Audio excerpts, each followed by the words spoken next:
কখনো ভেবেছো যে আইডিতে আমরা হাজার হাজার ম্যাচ খেলেছি, যে আইডিকে গোল্ড থেকে গ্র্যান্ড মাস্টার পর্যন্ত পুশ করার জন্য রাতের পর রাত ঘুম ত্যাগ করেছি, একদিন সেই আইডির কি হবে? আমরা তো একদিন না একদিন চলে যাব, কিন্তু এই আইডি, এই ফ্রেন্ড লিস্ট, এই ইমোশন সবকিছু এখানেই থেকে যাবে। কখনো ভেবেছো আমাদের চলে যাওয়ার পর কে এই অ্যাকাউন্টে ওপেন করবে? কে সেই পুরনো আউটফিটগুলো দেখবে? কে সেই নতুন ইভেন্ট চেক করবে? আর কে মনে করবে একসময় এখানে একটা পাগলাটে স্কোয়াড ছিল? রাত 2টায় কে কল করে বলবে, ভাই তাড়াতাড়ি আয়, আজ র্যাঙ্ক পুশ করি? প্লেন থেকে নামার সঙ্গে সঙ্গে কে বলবে, আয় পিকে ল্যান্ড করি? আর প্রতিটা ম্যাচ হারার পরও কে বলবে, আর একটা লাস্ট ম্যাচ?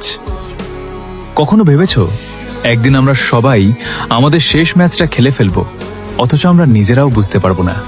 কোনো গুড বাই হবে না, কোনো লাস্ট মেসেজও হবে না, শুধু একদিন আমরা লবি ছেড়ে চলে যাব, তারপর আর কখনো ফিরে আসবো না।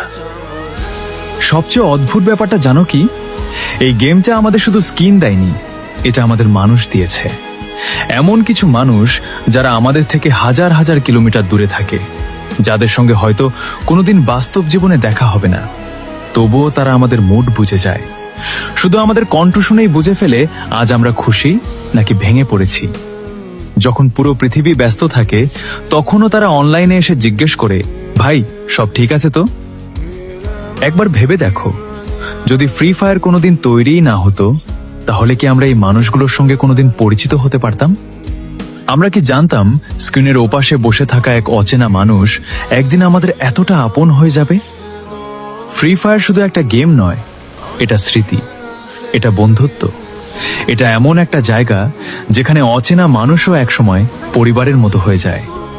তাই আজ একটা কাজ করো, তোমার স্কোয়াডকে একটা মেসেজ পাঠাও, আর শুধু এতটাই লিখো, ভাই একটা ম্যাচ হবে।